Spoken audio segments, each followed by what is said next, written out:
Listo. 3, 2, 2, 1. 1. Hola Teo, buenas noches. Muchas gracias por aceptar la invitación a este canal. ¿Cómo te encuentras hoy? Gente de Generación Ruidosa, qué nombre tan genial, qué vaina tan bonita. Yo creo que hay que hacer ruido y la forma en que ustedes están haciendo ruido es justo lo que necesitamos. Es increíble que en pleno siglo XXI hayan tantos temas que todavía sean tan tabú, hayan tantos temas que todavía se busquen silenciar. Y es genial que haya gente haciendo ruido. Gracias por invitarme al espacio.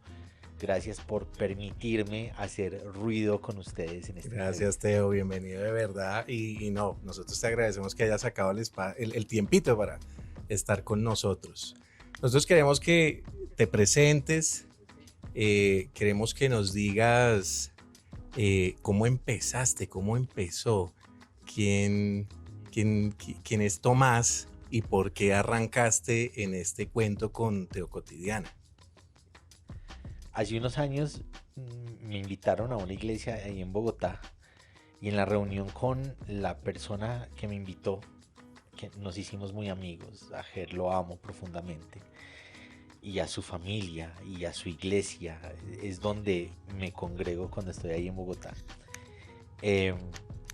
Siempre en la reunión me decía Teo, y mira Teo y tal cosa Teo, y ese día me di cuenta que yo ya no me llamaba Tomás, yo me llamo Teo. Con razón. Ay, esto es una historia muy larga. Mi nombre es Tomás, aunque pueden decirme Teo sin ningún rollo. Eh, es una historia larga. Yo creo que lo que hacemos en Teo Cotidiana es el fruto de un proceso muy largo, muy arduo, de llorar y de reír, de una montaña rusa de emociones y de realidades. Yo creo que todo comenzó cuando se me estalló la burbuja de, de la iglesia donde me congregaba, ¿no? Esa era mi normalidad. Había escalado a un cierto punto de liderazgo, era parte, dictaba talleres de discipulado para las personas que se iban a bautizar, era parte del equipo de liderazgo de los jóvenes, era parte del grupo Alabanza. Nunca he sido muy bueno, pero pues en una iglesia local, si uno medio entona, ya Vas está bien, vas bien. punteando. Eh, Tenía como 3 células a mi cargo, hacía parte de un grupo que es muy usual en las iglesias pentecostales, que es como el grupo de oración, allá se llamaba el grupo de restauración. Estaba en X mil lugares, había crecido en la iglesia desde los 8 años, a los 16 comencé el ministerio y a los veintitantos, no me acuerdo en qué momento, se me estalló la burbuja porque empecé a hacer preguntas más allá de los límites, ah, ni siquiera límites bien definidos, ni siquiera límites bien establecidos, eran límites que no, que eran como abstractos, que no eran como claros, pero empecé a hacer preguntas más allá de lo que se supone que debía preguntar y empecé a darle respuestas a esas preguntas por fuera de el rango de lo que el pastorado y el liderazgo de la iglesia ah, sostenían, y ya no fui una persona grata en la iglesia. O sea, el hecho Tuve de una empezar a hacer reunión preguntas ya Eso, grave. eso también podemos y decir la forma en que se contestaban. que cualquier parecido a nuestra realidad es pura y mera coincidencia. Es muy interesante porque siempre que cuento estas historias, que son historias del pasado, son historias de un momento muy específico del proceso, ¿no? Ahorita eh, logro abordarlas desde otra isla, desde otra realidad, y las personas que fueron mis pastores en ese momento realmente ahorita tenemos una buena relación, ¿no? Una relación en la que podemos conversar, en la que podemos expresar ideas y en la que podemos estar juntos, son familia también. Pero pues en ese momento el momento en el que eso estaba pasando fue un momento muy doloroso, porque todo lo que había construido, uno es lo que la iglesia crea de uno, Mm. uno es lo que en esa burbuja es. Entonces, toda idea de liderazgo, toda idea de ministerio, los amigos, los primeros Mm. amores con los que uno salió, hacen parte de esa burbuja. Entonces, empecé a ir a la iglesia a los 8 años, empecé en el ministerio a los 16. Todo mi mundo era la iglesia. Yo subía caminando, es en las periferias de la ciudad. Entonces subía a visitar a la gente, a los jóvenes, porque hacía parte de liderazgo juvenil. Yo estudiaba en el colegio y pues éramos gente pobre. Entonces mi colegio quedaba como a 4 barrios abajo de mi casa, eso son unas lomas así. Yo bajaba caminando al colegio, subía caminando del colegio, almorzaba y me iba a visitar a los jóvenes que vivían en escalas arriba, montaña arriba, en la porra. Entonces todo lo que yo era, todo lo que yo creía, todo lo que yo soñaba, todo lo que me hacía sentir parte de, pertenecía a esa burbuja eclesial. Y se me estalló. Y ah, se me estalló en eso. Tuvimos una reunión el pastor y yo, un domingo en la mañana. Me dijo que no quería que hiciera parte más de nada, ¿no? De los jóvenes, del liderazgo, Joven. ya simplemente asista a la iglesia, Te por, sentó, como por dicen por ahí, desacuerdos que te sentó, teníamos. Señor, te sentó.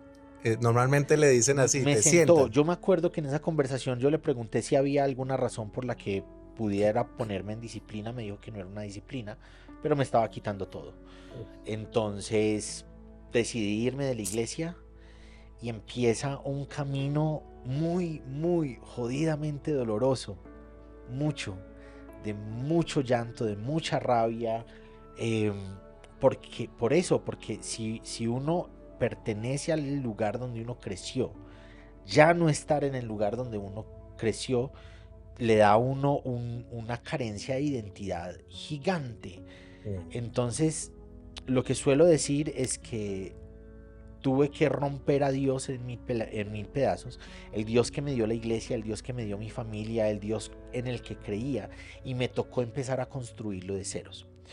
Am, en ese proceso estuve en varias comunidades, estuve en la fundación de una comunidad que era una comunidad muy loca en esa época. Se llamaba Celada Extremo. Éramos los mechudos de la ciudad que nos reuníamos en bares, o en casas culturales o en la calle. El pastor era metalero y había varios hardcore y promovíamos eventos así de música muy extraña, muy loca, pero tuvo un lugar muy, muy especial en medio de la ciudad. Fue muy reconocido el proyecto, pero el proyecto cesó, el proyecto se acabó. Estuve en varias otras iglesias y en algún momento de la vida tuve este sentir medio pentecostal. Estaba, creo que Dios me guió a entender dónde debía ubicarme en la vida de una forma diferente a como estaba acostumbrado. Uno quería ser cantante como Marcos Witt, como Jesús Adrián Romero, Ujú. o quería ser predicador como, no sé, los predicadores de la época que gritan y toda la vaina. Eso era el ministerio, ¿no? Y entendí que donde Dios quería que yo estuviese sirviendo era un lugar diferente. Y nació un documental que se llama Él entre nosotros. Está en el canal de YouTube. Em, Vea Creo pues. que Dios me llamó a hacerlo. Un equipo hermoso em, hizo parte del documental. Tuvimos un montón de camarógrafos y de videógrafos y de editores y fuimos viendo cómo Dios hilvanaba, ese verbo me encanta, hilvanaba cada lugar, cada cosa, cada detalle. Contábamos monedas para los pasajes de gente que hacía parte del equipo de trabajo. En ese documental presentamos a Dios desde las artes, desde la teología, desde las profesiones, Epa. arte, teología, profesiones. Creo que son esas tres. Y en esa época trabajaba con derechos humanos. El subsecretario de Derechos Humanos de esa época de la ciudad se dio cuenta de lo que estábamos haciendo y nos invitó a presentar a Jesús a través del documental como un defensor de derechos humanos en la Semana de los Derechos Humanos. Nos prestaron un teatro gigante, hubo un equipo de comunicaciones hermoso. Andrea Henao dirigió el equipo de comunicaciones y eso se llenó. O sea, había una fila de 3 cuadras de gente que quería entrar al Vea. lanzamiento del documental. Esa fue una vaina. Eso me puso en el ojo del huracán. La gente empezó a buscarme para saber qué estaba diciendo yo acerca de Jesús y acerca de la teología. Y hubo gente de afuera que se dio cuenta del documental y salió una crítica al documental muy bonita en México. Samuel Lagunas la escribió, un crítico literario y de cine cristiano. Fue hermoso todo lo que pasó alrededor. Pero entregamos el documental, lanzamos el documental y es como si se hubiese acabado una era. ¡Pup! Se ¿Ya cerró. qué? Ya sí, ya de aquí qué sigue. No.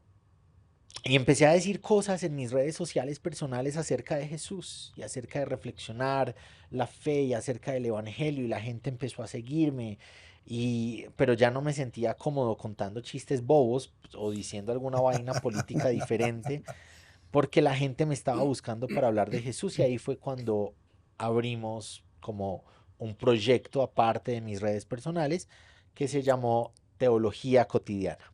Y un amigo Mm. teólogo me escribió, un amigo que quiero muchísimo, Juan Esteban Londoño, me escribió y me dijo, pero es que usted no es teólogo.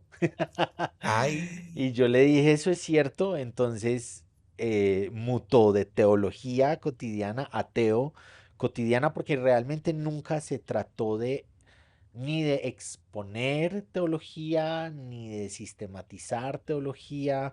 Se habló siempre más de poder entender a Dios dentro del marco de la cotidianidad, ¿no? Ujú. Entonces, Teo es Dios cotidiano, un Dios de lo cotidiano, un Dios que lo podemos ver dentro de nuestras realidades del día a día. Y eso se empezó a crecer.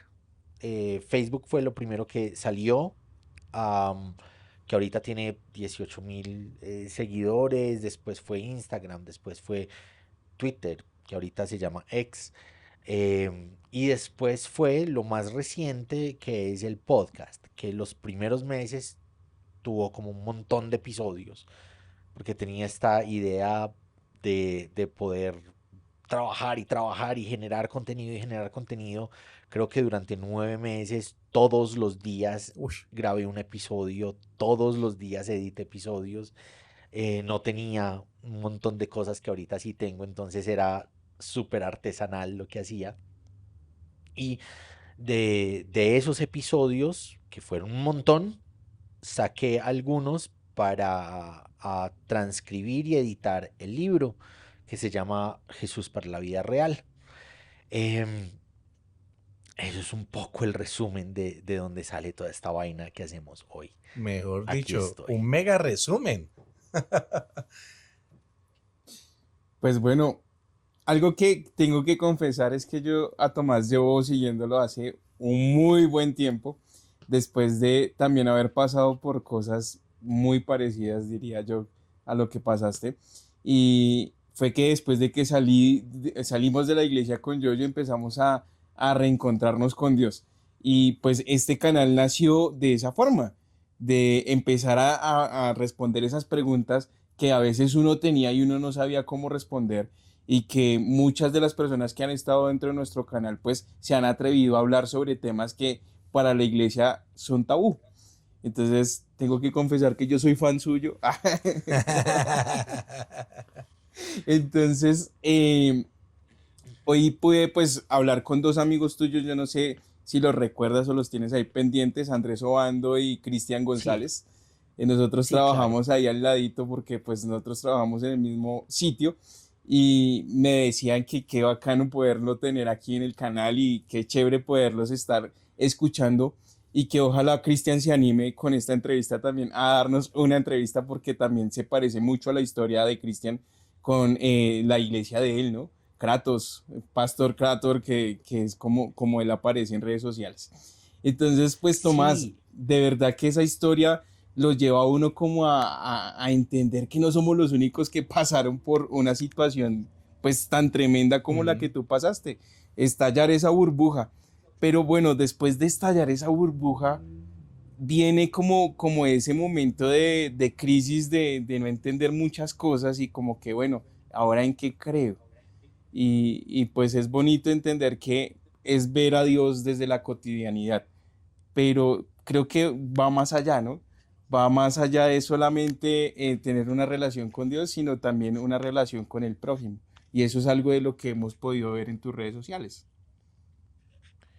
que el camino del evangelio es siempre un camino hacia las personas. A mí me gusta mucho, tengo como desarrollada toda esta idea del camino de éxito de Dios en contraste con nuestros caminos de éxito que van de abajo hacia arriba y van escalando. El camino de Dios, del triunfo divino, va desde el privilegio hasta la cruz, ¿no? Filipenses nos dice que Dios, que Jesús se vacía de Dios, no le importa ser igual a Dios, y se vacía de Dios para ser como las personas, para ser humano. Pero además de vaciarse de la divinidad, camina para ser siervo de las personas. Está en busca de servir a la gente.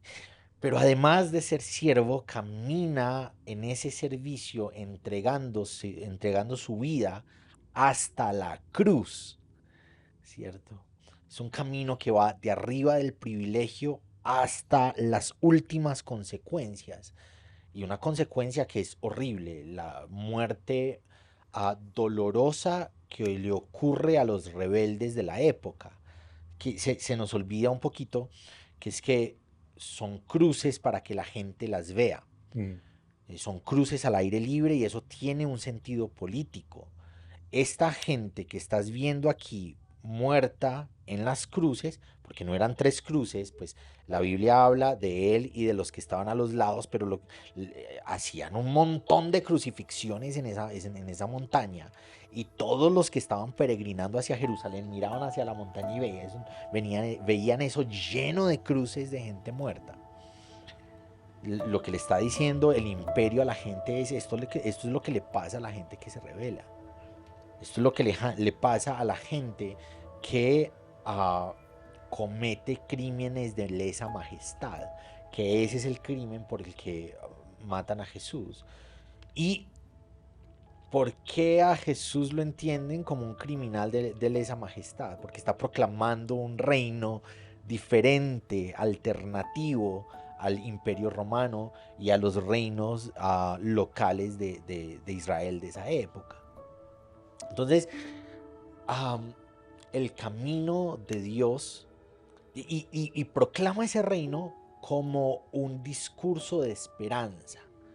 Esto me recibió una señal como si fuera Zoom y, y Sí ya nos no me está dimos cuenta. recibiendo la señal para que se acabe el Zoom, entonces ya voy a quitar el Zoom.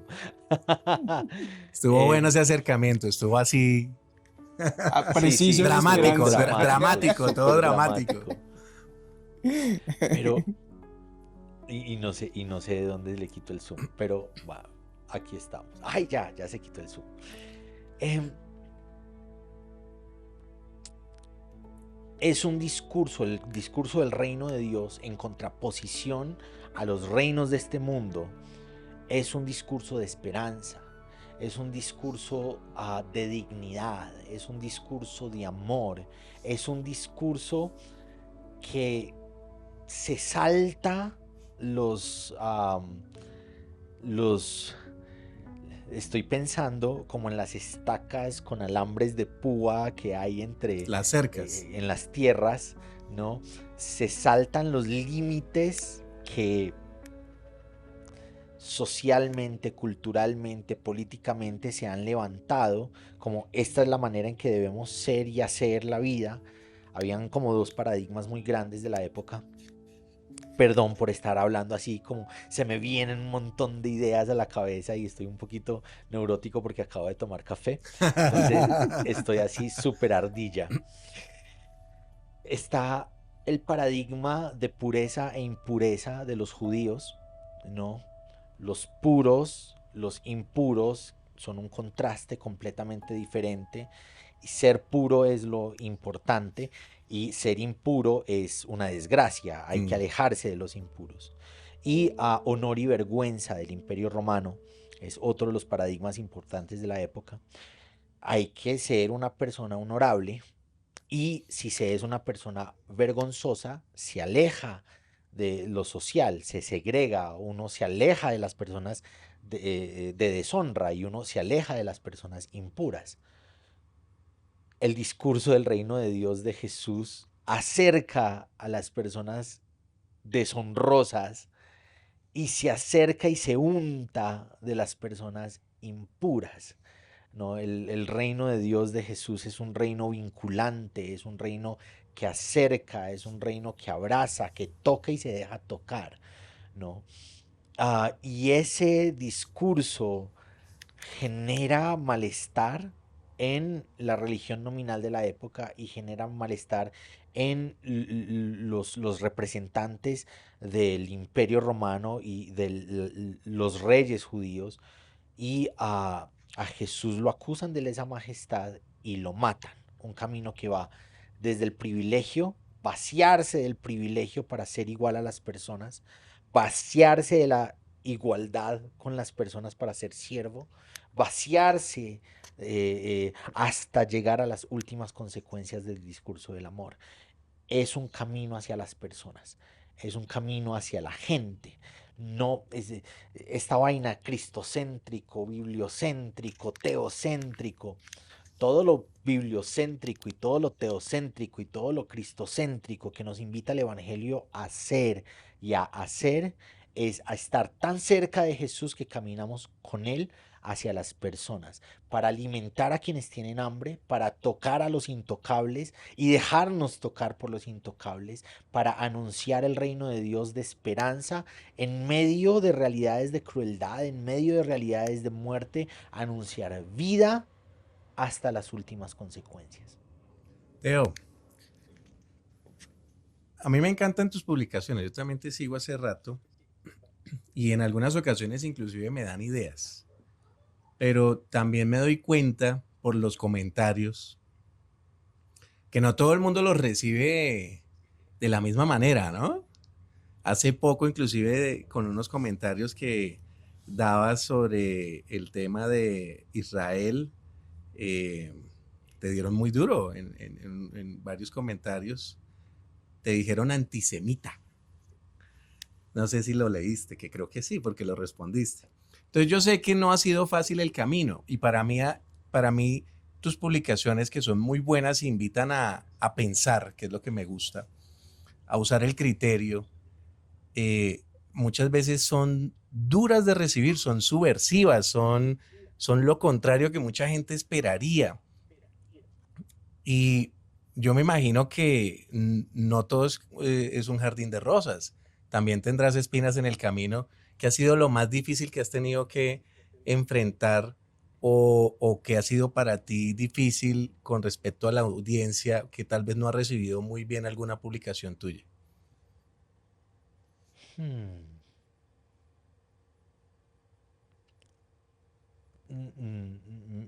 Me cogieron con los calzones abajo.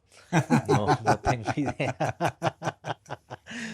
No, no tengo idea. Algo que haya sido difícil. ¡Ah, ya! Me acordé. Esa vaina fue muy maluca. Esa vaina fue muy, muy, muy maluca. Porque mis publicaciones son propias, Mm, siempre. Hay autores, ¿no? Que busco, que sigo, que leo, que muy probablemente se conectan con hay otras personas que leen esos mismos autores, ¿cierto? Uy, una vez una muchacha llegó y me funó, me dice que yo le estaba ¿cómo es que se llama la palabra? Que yo le estaba robando las publicaciones a ella. Ay, no, le estaba plagiando las Plagiando. publicaciones, dice. Sí, y fue muy, muy teso porque muchas personas que yo conozco, que la conocían a ella, no dijeron nada. Se quedaron como a la espera de qué A va a ver pasar qué, a ver aquí tú qué decías. y me sentí traicionado, sí, me sentí como, uy. Y fue muy teso porque ella llegó y dijo eso y otras personas en sus redes empezaron a decir como, sí, es que las mujeres latinoamericanas y les roban las publicaciones. Y yo le dije como, o sea, decime dónde sentís que estoy plagiándote y conversamos al respecto porque todas mis publicaciones son propias, ¿no? Surgen sí de lecturas, surgen sí de conversaciones, surgen sí de, pues uno empieza a sistematizar unas ciertas creencias, ¿no? Y algunas de esas creencias se conectan con cómo creen otras personas porque tenemos lugares similares de la fe, autores similares. Esta teóloga es doctora. Y le dije, Sab, dale, lo hiciste público, publica de dónde estás diciendo que te plagié, publica dónde publicaste vos y de dónde saqué yo lo que se supone que estoy plagiando. Una profesora de Argentina que yo defendí alguna vez que sí la plagiaron a ella. Salió y dijo, Tomás no es así, muéstrenos las pruebas, Tomás me defendió cuando alguien me plagió. Yo me acuerdo que en esa época yo pagué uno de esos software que revisa los plagios, dice el porcentaje de plagio. Entonces yo lo pagué solamente para poderle decir a la persona que estaba plagiando a la profesora Chris Conti, mire, estás 77% en plagio de la profesora. Ella me quiere mucho y ella salió a defenderme como, no, no puedes decir eso. Ese periodo, ese suceso fue muy maluco, muy, muy, muy maluco. Sobre todo porque varios amigos con los que venía haciendo cosas en redes desde hacía años guardaron silencio y se hicieron a un lado. También la Y conocían y uno también entiende eso, pero fue como, pero es que ustedes me conocen, ustedes saben de dónde sale lo que estoy diciendo, ustedes saben esta vaina, pero se hicieron a un lado. Un amigo que sé que es muy cercano, sé que habló con ella directamente y le dijo como, hey, Tomás no hizo eso, Tomás no hizo eso. Pero sí, ese suceso fue muy maluco de vivir. no es fácil arrancar todos estos temas, ¿no? Pero bueno, ahora viene otra pregunta. Todas tus publicaciones invitan a pensar, pero para mí el hecho de que tú tengas que usar tu criterio es un choque y muchas veces un choque, según tu publicación, puede ser un choque cultural, un choque social a cómo yo vengo tratando otras personas o cómo vengo pensando tal vez de otras personas, tal vez cómo vengo recibiendo el evangelio en la iglesia a la que asisto. Eh, ¿Por qué tan subversivo? Hay cosas donde yo ni siquiera estoy buscando ser subversivo, simplemente las pongo y la gente viene a pelear. Hay Tómelo como cosas que quiera. simplemente... Sí, no, hay cosas que están pensadas desde, pucha, leí una publicación, leí un comentario y necesito contestar a eso y lo contesto en mis publicaciones, ¿no?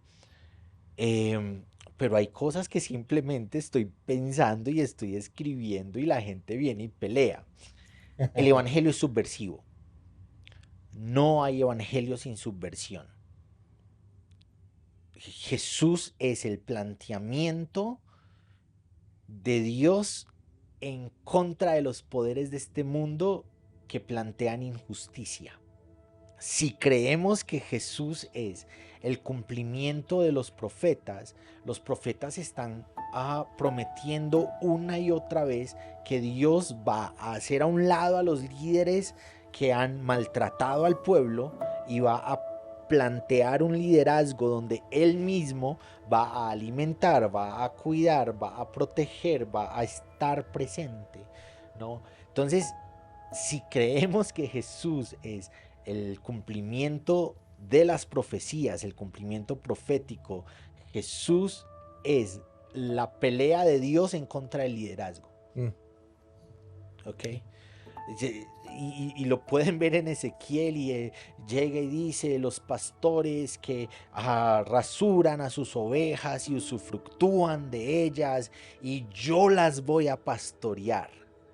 Va a liberar a las ovejas de estos. Y está hablando, es una metáfora, pero está hablando de los líderes políticos. ¿Ok? Jesús es el planteamiento de un liderazgo político en el que Dios desplaza a los representantes de la política nominal y plantea cómo Él cuida a las ovejas en medio de las injusticias, ¿no? El evangelio es un planteamiento de subversión desde el inicio y hasta el fin. Es un planteamiento de subversión en contra de la muerte. Es que resucitar es subversivo. Está subvirtiendo la muerte, ¿no? En contra del hambre. Y de una forma en que se nota que ha sido Dios quien lo está subvirtiendo. Tienen hambre en el desierto. ¿Qué vamos a hacer? Hay que alimentarlos. ¿Ok? Y lo que está diciendo es, traigan lo poquito que tienen y con eso poquito Dios va a alimentar la multitud. Eso es subversivo, es que si uno tiene a 5,000 personas siguiéndolo, uno no los alimenta con un poquitico de panes y un poquitico de peces, uno los alimenta con lo mucho. Jesús subvierte la lógica y muestra cómo lo poquito que tenemos a la mano alimenta a los muchos. Es una subversión cultural. La mujer con flujo de sangre no tenía por qué estar entre la multitud buscando tocar a Jesús. No tenía por qué. La ley dice que ella tenía que mostrarse impura. Soy impura, no se me acerquen. Tengo una impureza. Y la gente tenía que alejar, porque el que la toque es impuro, porque en la silla donde se sienta es impura, porque la cuchara con la que come, esto es anacrónico, ¿no? Pero estoy dando como los ejemplos actuales. La cama donde se acuesta, impura. La coca donde coge agua, impura. Todo lo que toque es impuro. Y esta mujer llega y se mete en la multitud. ¿Quién sabe a cuántos le quitó la pureza por tocarlos? Y agarra a Jesús. Y lo natural es que el maestro itinerante la regañe. ¿Por qué me estás tocando si estás impura? Y Jesús la celebra. Tu fe te ha salvado. Es una subversión cultural, es una subversión religiosa, es una subversión política, es una subversión de la muerte, del hambre, de la enfermedad. El evangelio es subversivo. Hasta de la exclusión social, ¿cierto?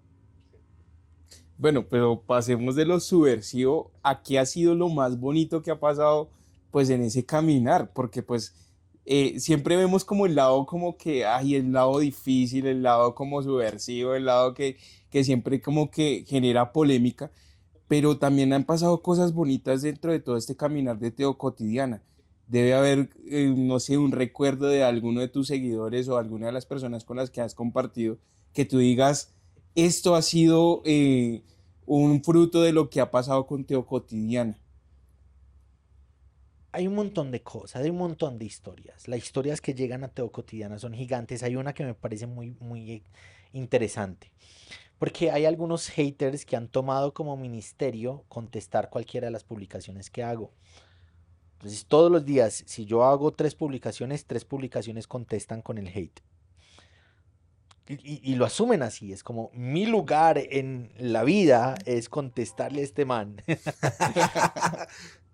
Y hubo un muchacho que comenzó haciendo eso y estaba en la página para contestar lo que dijera en Teo Cotidiana. Y años después, digamos 4 o 5 años después, me escribe y me dice, yo comencé a seguirte para sacar a la gente, am, alejar a la gente de tu error. Y hoy lo que escribes me acerca a Jesús. Hoy lo que escribes Wow. me ha acercado a Dios y me ha hecho a ver a Dios de una forma diferente. Eso me pareció muy lindo. Cosas como que alguna mujer una vez me escribió y me decía, Teo Cotidiana es un lugar seguro para mí. Ay, eso a mí me encanta. Yo eso lo amo. Que me escriban personas dentro de sus realidades sociales y que me digan, lo que vos haces me ha servido para esto, para esto, para esto, para esto. Eso me parece precioso, me interpela, porque esta vaina es un asunto es un asunto de cariño, de amor. Esto no me genera los ingresos necesarios para vivir. Son ingresos simbólicos.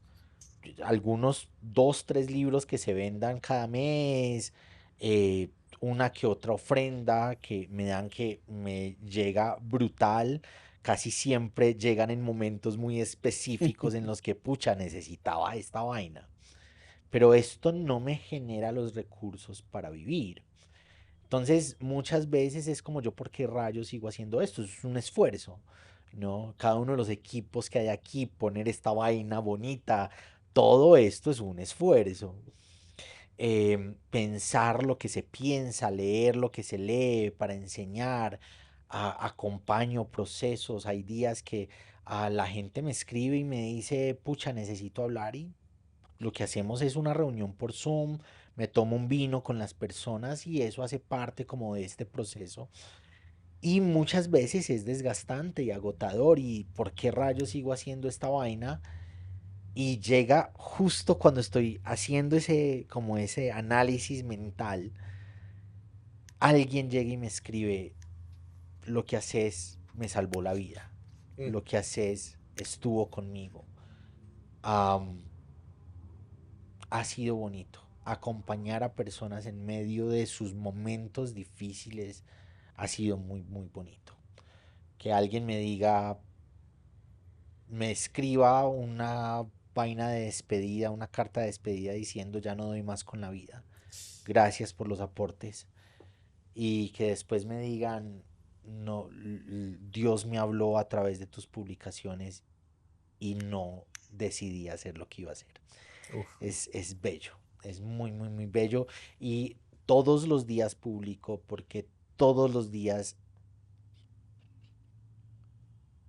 sé que hay alguien esperando lo que sea que uno vaya a decir. El fin de semana pasado estuve en Bogotá y me encontré do- eh, me encontré con dos de las personas que eran activistas en el caso de Jamocó, Francisco Jamocó, que en este momento está enfrentando 25 años de cárcel por abuso sexual a, a varias de las mujeres de su congregación. Son varias demandas, fueron 2 las demandas por las que está condenado en este momento. Y me encontré con una de las muchachas, 2 de quienes estuvieron activas ahí. Una de ellas era sobreviviente del pastor. Y nos tomamos una fotico y nos abrazamos y hablamos y nos reímos. Y llegar y encontrar la historia diciendo, él es la voz que más se levantó a favor de nosotras. Para Mm. mí eso es una medalla. Me la cuelgo. Soy feliz. Um, yo no sé a dónde estoy llegando. Hay personas que me han escrito y me dicen, mi profesor estaba dando una clase de Apocalipsis en yo no sé qué universidad y te citó y te mencionó, y eso es muy genial. No sé a dónde estoy llegando. Sé que en algún lugar del mundo, lo que sea que estoy diciendo está abrazando a alguien en medio de su proceso de fe. Y eso me hace feliz. Qué historia, Teo. Yo te iba a preguntar, ¿tú has estudiado eh, solo todo este tema o entraste a algún lugar donde dijiste, oiga, estoy en búsqueda de preguntas, me voy a meter a este instituto, a esta universidad, o tú dijiste, no, yo me doy la pela aquí solo con Dios? Es que yo siempre quise estudiar en el Seminario Bíblico de Colombia. Sí, Un abrazo a la gente de la FUSBC. Am, Siempre, desde los 12, 13 años, yo decía que iba a estudiar teología en la universidad, en el Seminario Bíblico de Colombia, que era en Robledo. Siempre quise estudiar allá. Yo crecí pobre, muy pobre. Yo crecí en un barrio de donde uno nunca decía el nombre porque uno siempre era sospechoso de ser sicario o de ser ladrón o de ser familiar de alguien que estaba metido en el rollo. qué duro. Todos los días en mi barrio había muertos, todos los días uno veía sangre, todos los días había bala, todos los días. Y esto no es hipérbole, esto es la realidad. Em, Nosotros nos acostamos a dormir varias veces, iba a decir muchas, realmente no fueron muchas, pero nos acostamos a dormir varias veces sin comer porque no habían los recursos. Yo me acuerdo que yo salía donde amigos, iba de casa en casa a mirar cuál de ellos me ofrecía almuerzo porque en mi casa no había. Nosotros crecimos pobres, mal. Entonces cuando llegué a la edad universitaria, yo, yo bajaba caminando, esos son unas lomas gigantes, o sea, eh, hace días meditaba en eso porque estoy obeso y quiero no ser obeso más y estoy trabajándole y he bajado varios kilos, pero se dificultó un montón y pucha, en esa época éramos felices y no sabíamos. Yo bajaba todos los días caminando al colegio, 1 hora de camino y todos los días subía caminando, lo que era 1 hora bajando porque pues la bajada es más fácil, pero era más o menos 1 hora y media subiendo porque son unas lomas horribles. Crecí pobre. Cuando llegué a la edad universitaria me choqué con la realidad de no puedo estudiar en el Seminario Bíblico de Colombia, yo no tengo plata para eso. Hoy yo me acuerdo, un- eh, le vendí señal de televisión por cable a un pastor amigo que también hace cosas de teología en las redes, a Giovanni Caballero. Le vendí señal de televisión por cable de Cable Unión en esa época que trabajaba por allá. Y salí de la casa de Giovanni. Él vivía en el seminario, es como un complejo de apartamentos al frente del seminario. Salí de la casa de Joa y me fui para atrás del seminario a llorar. Tenía como 20 años. Porque esa era la vida que yo quería. Ahí es donde yo quería estar y lo que tenía que hacer era trabajar para no aguantar hambre, ¿no? Entonces, uno de los compromisos conmigo mismo era como prepararme para cuando sí pudiera estudiar en el seminario. Entonces le preguntaba a gente por bibliografía, pedía libros, miraba la librería, la biblioteca personal del pastor, miraba que de ahí me funcionaba, que medianamente se pareciera a lo que medianamente creía que estaban estudiando en el seminario. Y empecé a estudiar historia en algún momento, no lo terminé, pero siempre con la idea de esto me complementa el hecho de estudiar teología. Y cuando empecé a decir cosas sobre Jesús, me empecé a dar cuenta que todas las lecturas que había hecho habían hecho mella, estaban ahí, había un montón de conocimiento que no había sido como guiado. En algún momento empecé a conversar con gente que yo sabía que sabía más que yo. Juan Esteban Londoño para mí fue importantísimo en esa época. Le hacía preguntas, él me pasaba bibliografía, cuando podía me pasaba libros en PDF, o yo buscaba los libros y sí. Y empecé a expandir un poquito la bibliografía que tenía, que era pues muy de una línea muy específica, teológica. Con Juanes se me empezó a expandir esas posibilidades teológicas, empecé a conocer autores que nunca hubiera conocido antes. em, y ya luego empecé como a tener discusiones con seminaristas y me di cuenta, yo tengo nivel. Tengo nivel. Esta gente no ha leído a estos otros autores o no profundizaron o leyeron solamente los 2 o 3 capítulos que les ponían en su materia universitaria. Em, y ya he tenido un compromiso constante con aprender, siempre, siempre, siempre, siempre estoy en busca de aprender más y más y más de Jesús, de la Biblia. Busco mucho concentrar el conocimiento en Jesús y la sociología y la historiografía alrededor de la época de Jesús. Am, el Jesús histórico, he leído un montón sobre eso, no sabía qué hacer muchos con ese conocimiento, porque venía leyendo a Gerd Theissen, que muy seguramente se dice de una forma diferente porque el man es alemán. Eso debe decirse algo así como Gerd Theissen o algo así. Eh, Venía leyendo a Jean-Dominique Crozan, venía leyendo a Marcus Borg, eh, sí, a Shelby Spong, venía leyendo a un montón de autores del Seminario de Jesús, a otros más críticos, agnósticos, pero que su trabajo gira en torno a Jesús, y a Herman Barth, estuve leyéndolo, y a un montón de gente, que en este momento no recuerdo el nombre. No sabía qué rayos hacer con eso y me acuerdo que me encontré con un autor que para mí es clave. am, Pagola, José Antonio Pagola, que escribió un libro que se llama el, Aproximación Histórica, Jesús Aproximación Histórica. Y él agarra un montón de estos autores que yo ya venía leyendo como referencia, pero le da una luz, una vía muy pastoral al conocimiento científico alrededor de Jesús. Todos estos descubrimientos sociológicos, historiográficos, él los nombra y les da una aplicación pastoral. Y fue como el bombillo que se Sí, se te ilumina, alumbró. como esto es lo que yo quiero. O sea, a mí no me interesa me interesa el conocimiento en aras de acompañar pastoralmente a las personas.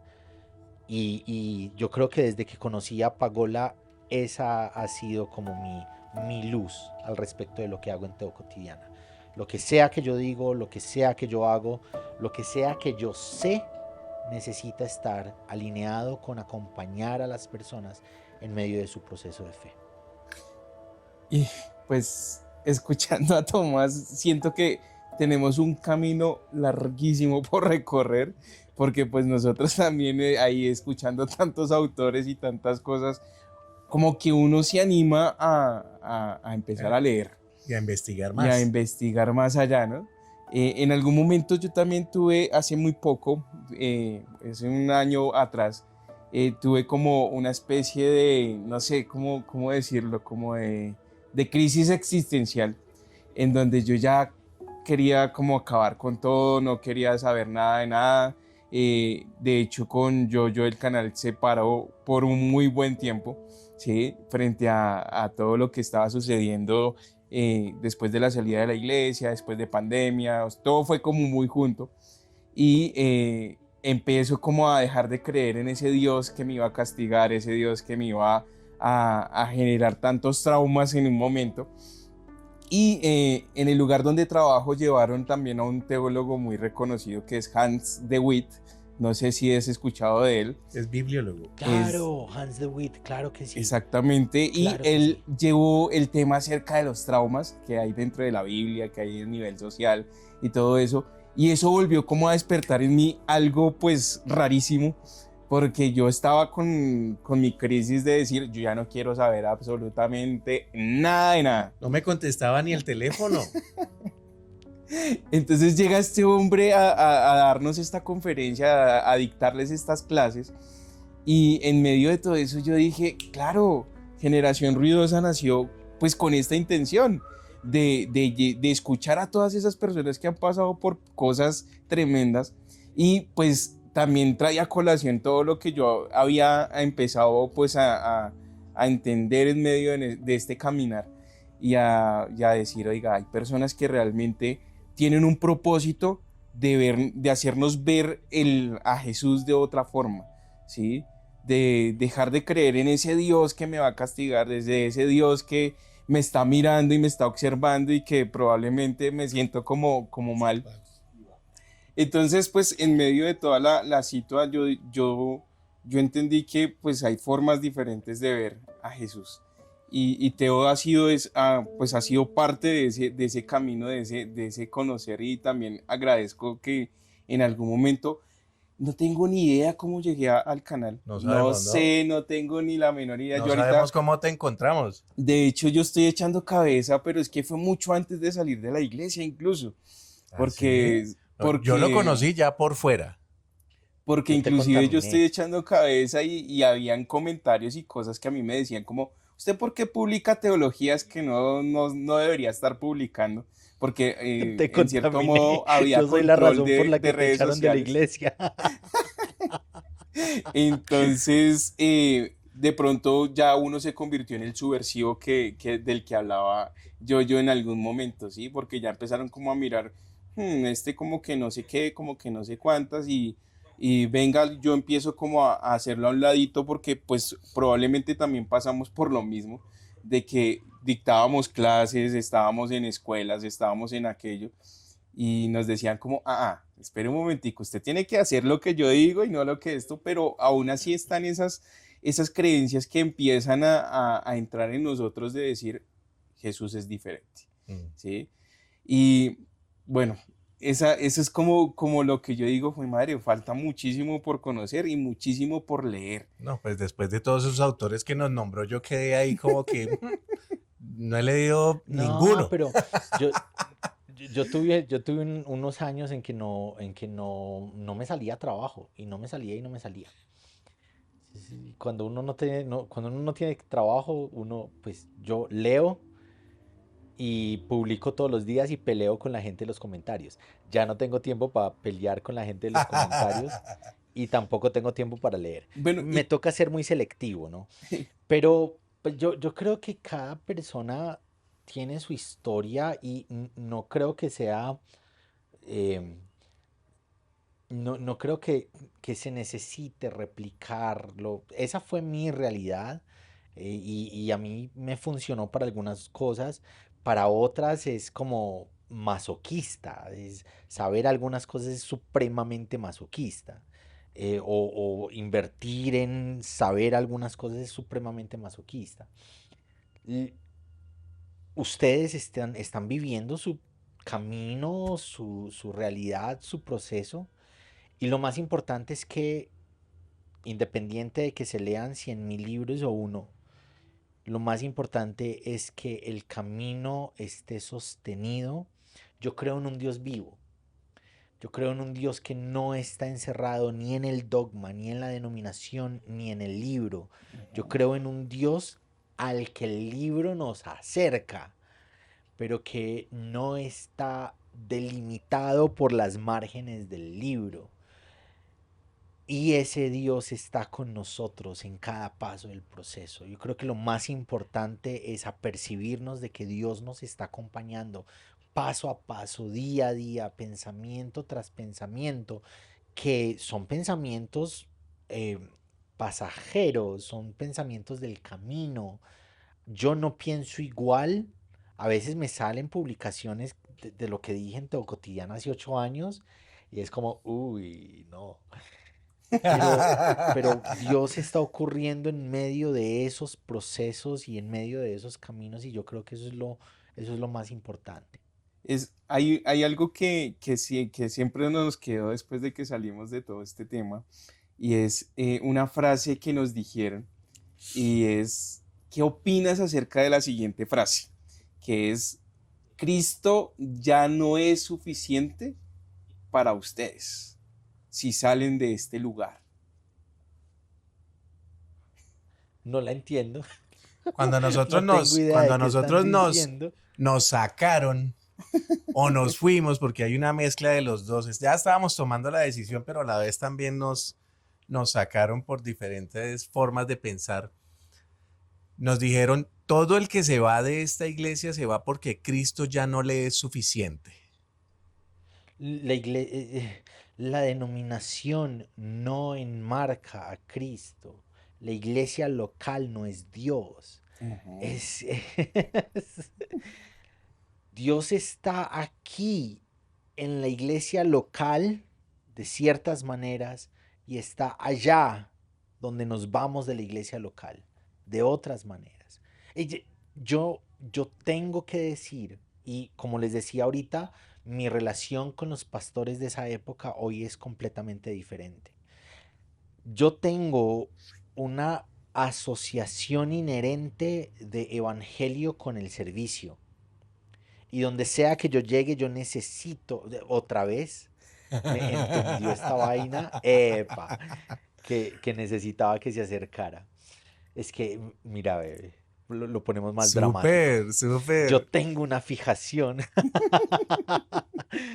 con el servicio y eso nace de que el pastor donde crecí, yo lo vi lavando sanitarios encochinados, ¿no? Después de predicar en el púlpito porque alguien lo taqueó. Mm.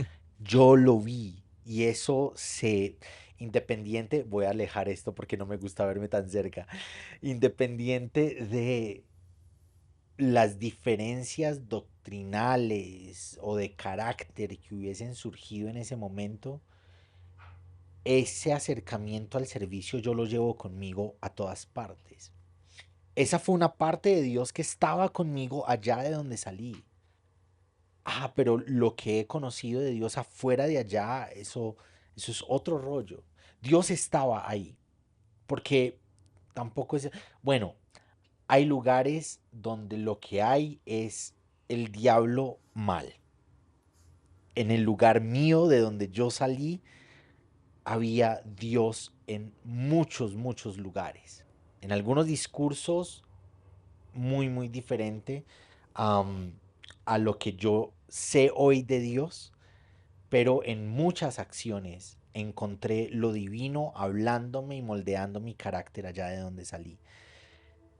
Pero Dios no está enmarcado en esa iglesia local, no está enmarcado en esa denominación, Dios no está enmarcado en los dogmas de fe que nos enseñaron, Dios está más allá. En cada lugar, no hay un lugar donde podamos huir de la presencia de Dios. En cada lugar donde estemos, independiente de si no es una iglesia cristiana, ahí Dios de alguna manera nos está alcanzando.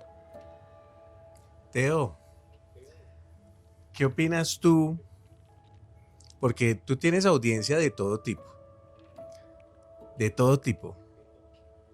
¿Qué opinas de eso? Porque tú tienes entre las personas que te siguen, hay personas lesbianas, homosexuales, de izquierda, de derecha, pro aborto, feministas, hay de todo.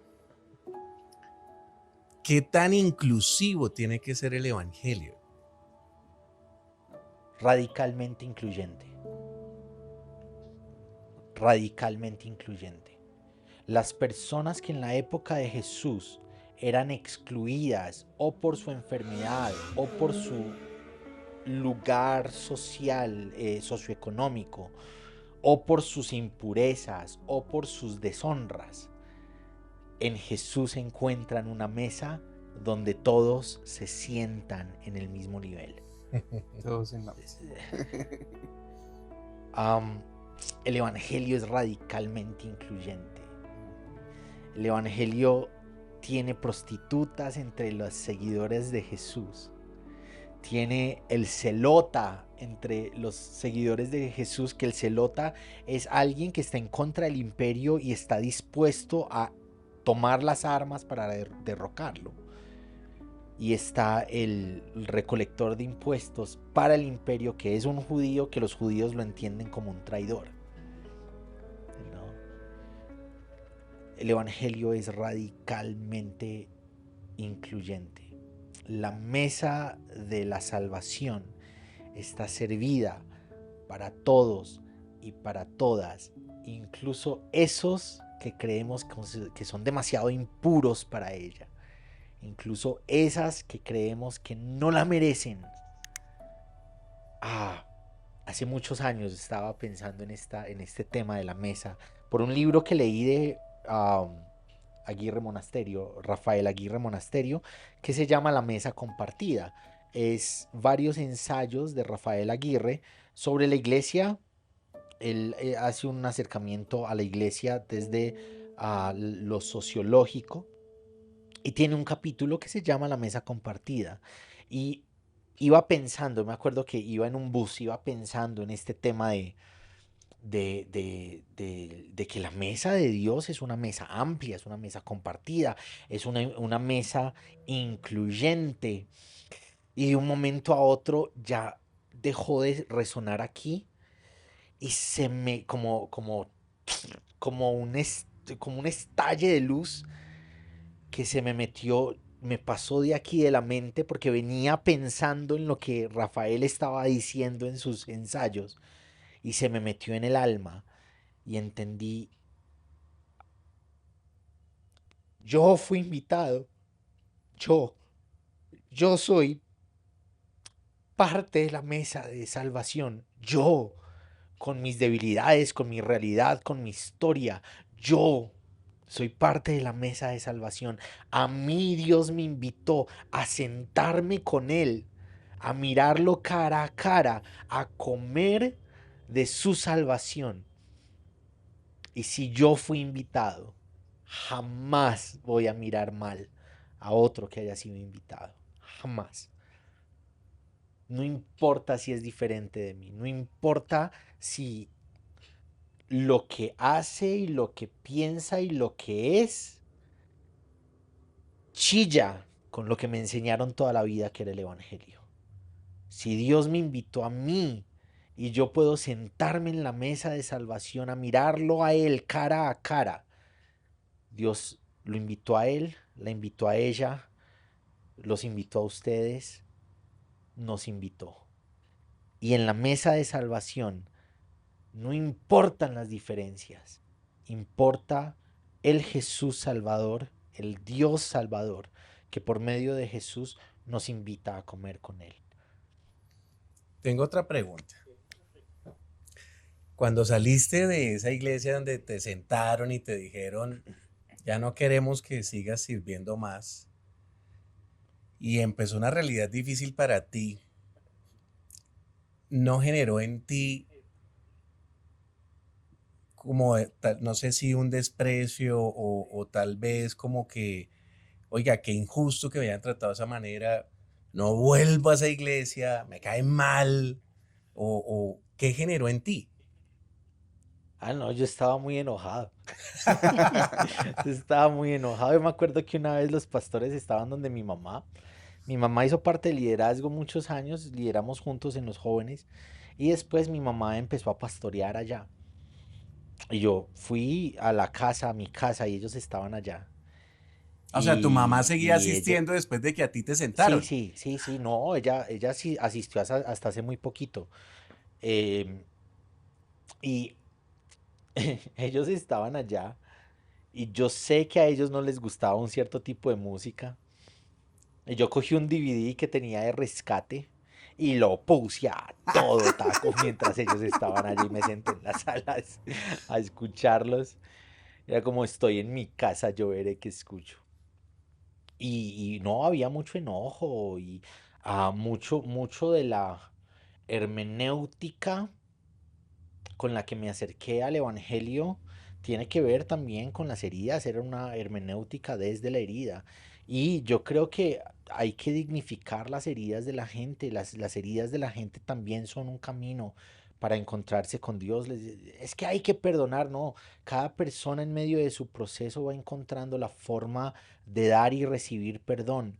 Em, las heridas son la muestra de lo que hiere dentro de nuestras comunidades. Y también es válido exponerlas y exhibirlas y decir, mire, esta cicatriz que tengo aquí, esta me la hicieron en la iglesia cuando me dijeron esto, cuando me hicieron esto. De verdad, lo mío era mucho Ujú. un choque desde lo doctrinal, desde lo teológico, también desde lo psicológico y espiritual. Uy, pero yo no he vivido las historias que muchas personas me cuentan, ¿no? Y estamos hablando de abusos muy pesados, de abusos muy, muy, muy pesados. Hace unos días una muchacha me escribía, ella me sigue hace muchos años y nos conocemos hace muchos años y me escribía, mi pastor me violó cuando tenía 16 y yo no entendí que me estaba violando sino hasta después. Mm, Imagínate. Yo creo que necesitamos exhibir esas heridas y es válido es incluso parte de la sanidad colectiva. A mí me hirieron, a mí también. ¿Cómo te hirieron a vos? A mí me hirieron de esta manera. ¿Cómo me hirieron a mí? A mí me hirieron de esta otra manera. Podemos caminar juntos, podemos abrazarnos, podemos llorar en medio de las heridas que nos hicieron y podemos buscar la manera de transformar las realidades comunitarias de nuestra fe. Porque yo creo que no podemos dejar las iglesias igual, necesitamos alzar la voz en contra de los desgraciados que dicen ser los representantes de Dios en la tierra y están abusando de su poder y de su autoridad para manipular a la gente, para sacar plata, para hacerse no, sin consentimiento detrás de discursos de sesgo de autoridad al cuerpo de mujeres que crecen en las comunidades. Y bueno, ¿qué mensaje le das a todas esas personas que han sido maltratadas, abusadas, no sé, traumadas desde el ámbito pues religioso, Rechazadas. rechazadas? O sea, ¿qué mensaje le dejas a esas personas? Porque digamos que para uno ya es complicado el hecho de llegar a una persona que ha sido tan lastimada y decirle, mira, Cristo te ama.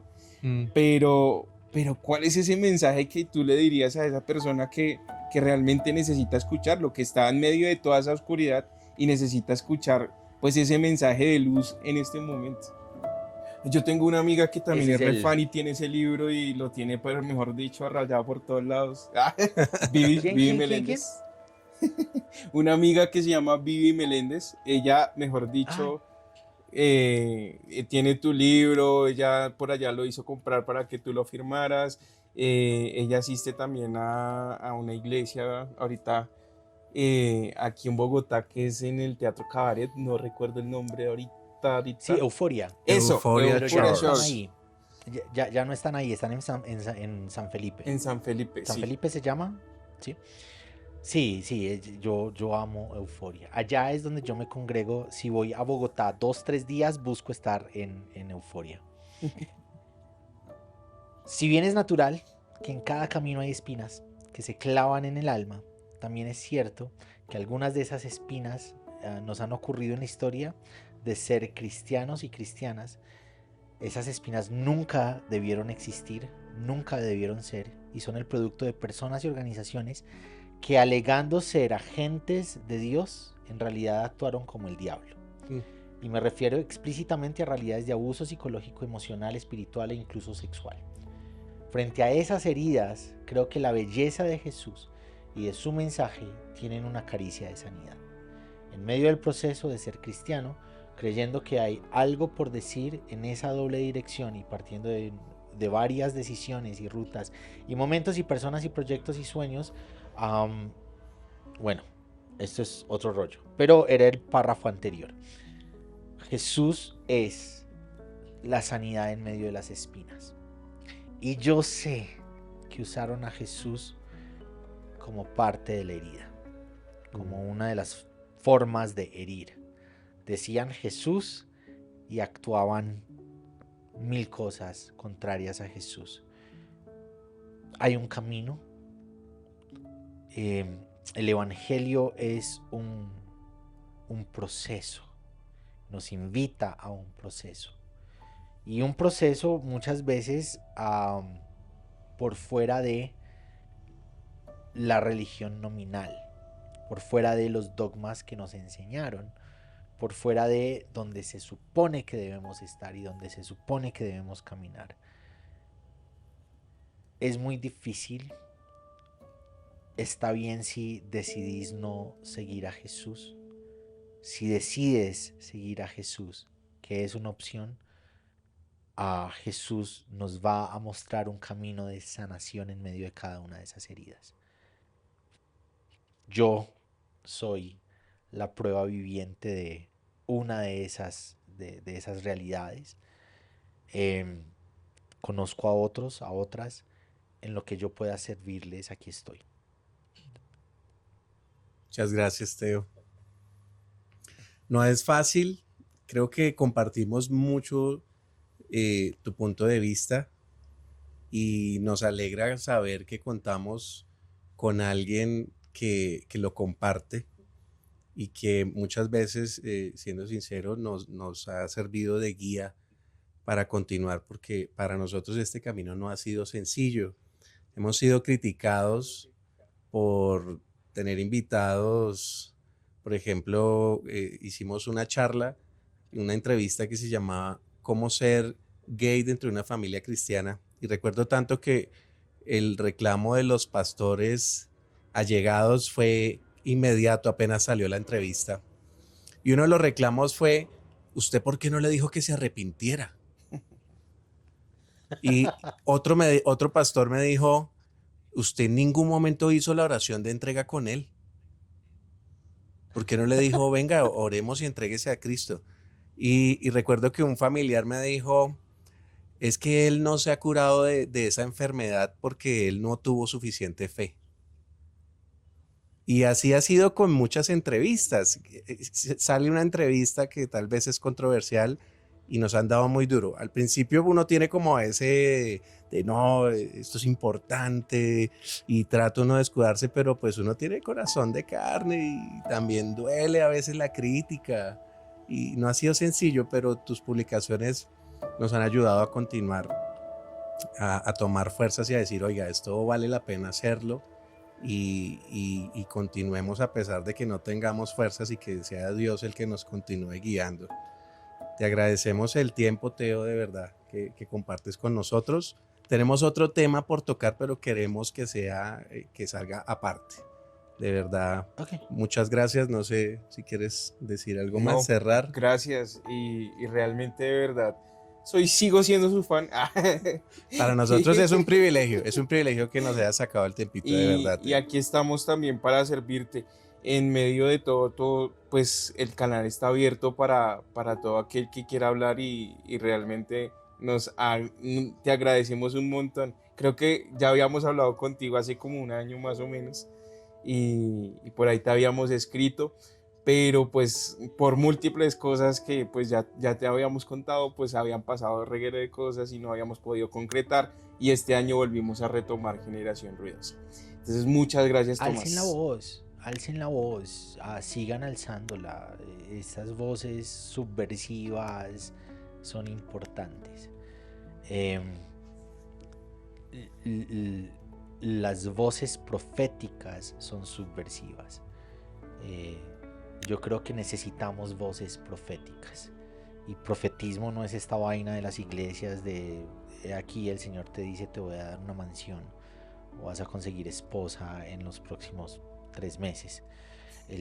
La voz profética es la denuncia de la injusticia, es la insistencia de la esperanza.